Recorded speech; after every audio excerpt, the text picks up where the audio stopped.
E hoje, por conta de alguns imprevistos, o vídeo vai ser um pouquinho diferente, mas para não deixar vocês na mão, aqui vão 3 palpites mais do que especiais para vocês aqui no Sexta de Trade. E se você quer mais palpites como esse, não se esquece de conferir o nosso grupo VIP, tem palpites exclusivos lá com os favoritos da noite e muito mais.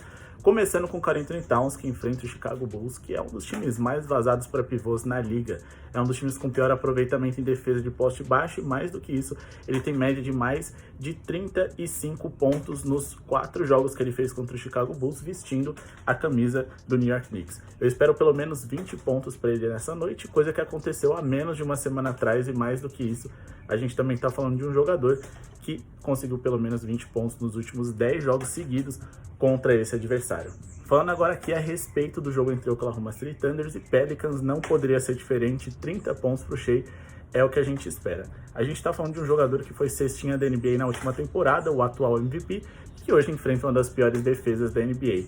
5 dos últimos 5 jogadores da mesma posição do Shai com características semelhantes a ele, que enfrentou o New Orleans Pelicans, foram over na sua pontuação, mas nenhum deles tem tanto talento ofensivo como, por exemplo, o jogador do Oklahoma City Thunder, tá? A gente espera pelo menos 30 pontos para ele hoje, ele que tem média de mais de 30 pontos nessa temporada até aqui.